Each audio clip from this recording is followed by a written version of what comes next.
waan salaamo dhamaan saaxiibada ku xiran janaalkeena aad ayaan idinkaga mahadcelinaa sida wanaagsan aad ula socotaan muuqaaladan bartan soo dhigo soo dhawaad saaxiibayaal maanta waxaan rabaa inaan idin wadaago xog aan kaga hadli doono qaar ka mid ah jilayaashii awoodda lahaa sagaashameeyadii laakiin maanta intaynu badan aan isku ilownay haddaba qaar ka mid ah jilayaashaasi ayaan idinla wadaagi doonaa balse intaan u gudagelin muuqaalkayga waxaan ka codsanaynaa janaalka soo birto aad subscribe saarto haddii uu muuqaalku cajabgeliyo laag inoo saar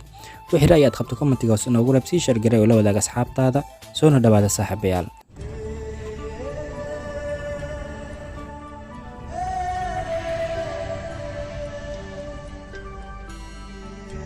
waa tahay saaxiibada inta ugu badan ee la socda muuqaaladii maalmahan ugu dambeeyay waxaa jira muuqaal aan kaga hadalnay qaar ka mid ah jilayaal sagaashameeyadii caan ahaa laakiin sanadahan dambe la iska iloobay xogtaasi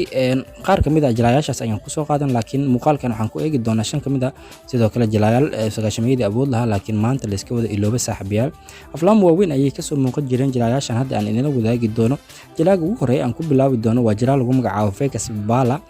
Fekas Vala jilaagani waxa uu kasoo muuqdo aflaam waaweyn waa jilaag hadda idin muuqdo dadyoogii shaleemooyinka sagaashameeyadii daawan jira oo ay xasuustaan aktarkani waana aktarkii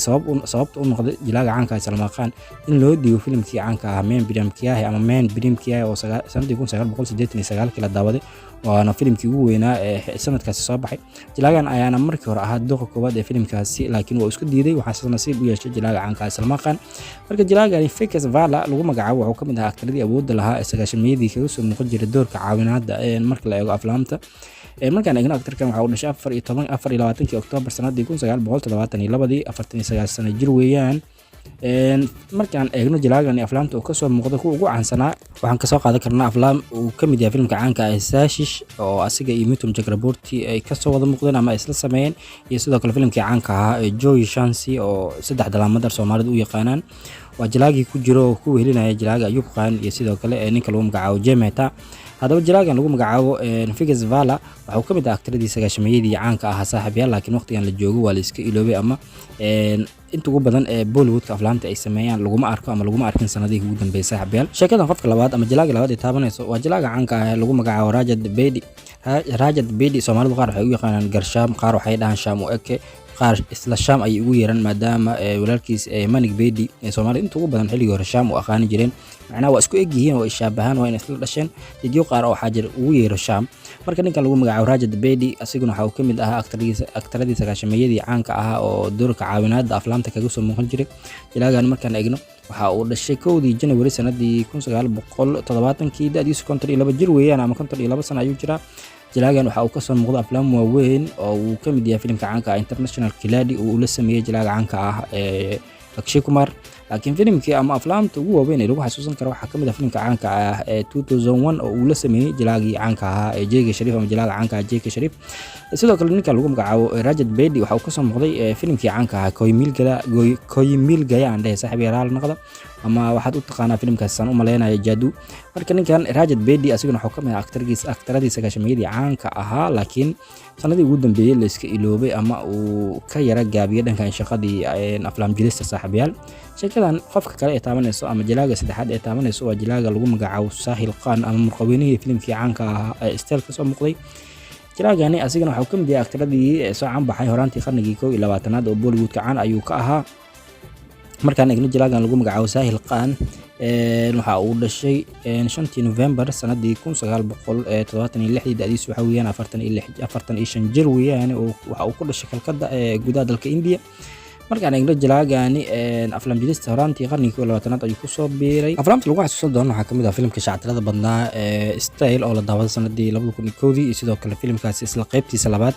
ama filimkii Style qaybtii labaad ee laga sameeyay Excuse Me oo asigana la daawaday sanadii 2003 aflaamta kale ee lagu xasuusan doono jilaagan waxaa ka mid ah filim lagu magacaabo Rama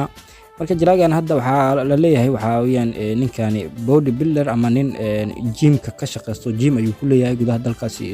isku tagga Imaaraadka Carabta oo dhankaasi aflaamta waa uu iska yara daayay oo dhankaasi gym iyo biraqaado u day waatii filimkii uu ku soo canbaxay Steel buu ahaa nin murqaha ku faana saaxiibayaal sheekadan qofka afraad ee taabanaysa saaxiibayaal waa jilaaga caanka ah Deepak Dajori ama Shankar waxa u taqaano jilaagan ayaana ka mid ahaa jilaagaashii sagaashameeyadii awoodda lahaa Deepak Dajori waxa uu dhashay jilaagan markaan eegno 28 Agoosto sanadii 1961 60 jir weeyaan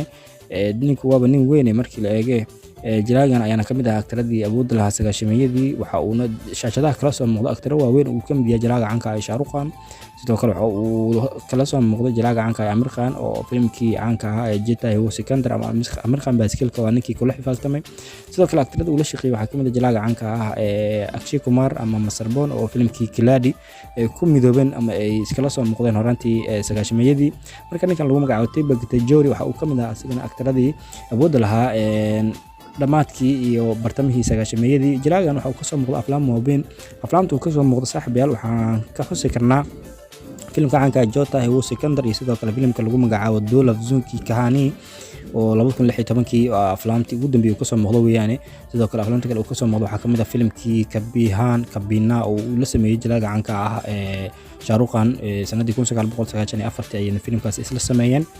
filimka kale uu ka soo muuqdo waxa kamid ah filimkii Anjam oo Shah Rukh Khan iyo asiga iyo sidoo kale Manduri Dix isla sameeyeen ayuu ka soo muuqdo ninka lagu magacaabo Taiba Gitejori marka jilaagani asigana waxa uu kamid ahaa aktaradii awoodda lahaa sagaashameeyadii laakiin sanadii ugu dambeeyay la iska iloobay sheekadan qofka ugu dambeeyay taabanayso waa jilaagii sagaashameeyadii asigana caanka ah ninka lagu magacaabo Jemeta ama Ajkiskiyabo waxa uu taqaanaba jilaagan ayaana asigana kamid ahaa aktaradii sagaashameeyadii caanka ahaa ama ka soo muuqan jiray inta ugu badan aflaamta ugu caansanaa ee sagaashameeyadii ee sameeyay shirkadda caanka ah ee Bollywoodka jilaagan markaan eegno aflaamta ugu waaweyn ee uu ka soo muuqday waxa kamid ah filimkii caanka ahaa ee Joy Shansi ama George Shansi weeyaan waa filimkii ay isla sameeyeen ama Soomaalidu ay u yaqaanaan saddex dalaamadar waa filimkii hadaan ka soo hadlay jilaagii caanka ahaa ee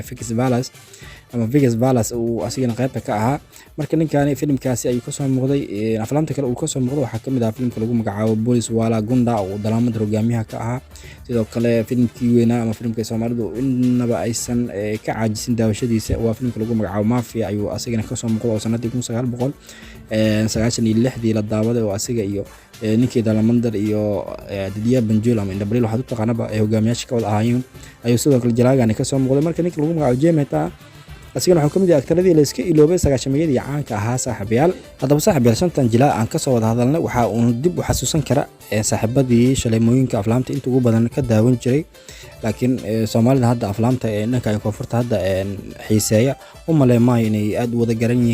wada garanayaan ama aad u wada yaqaanaan laakiin jilayaashan waxay kamid ahaayeen aktar aad loo jeclaa markay ka soo muuqdaan aflaamta qaar ee shirkadda caanka ah ee Bollywoodka ay sameeyso bartamihii sagaashameeyadii ilaa horaantii qarnigii 21aad marka saaxiibayaal intaas ayaan soo gabagabeynaa xogtii aan kaga hadlaynay shan kamid ah jilayaashii ugu caansanaa sagaashameeyadii shirkadda caanka ah ee Bollywoodka laakiin waqtigan la joogo la iska iloobay fadlan haddii aad muuqaalka heshay like inoo saar channelka haddii aad ku cusub tahayna subscribe inoo saar wixii raayad qabta commentiga hoos inoogu reebsii share gareeyo la wadaaga asxaabtaada waana ku mahadsan tahay daawashada muuqaalkeena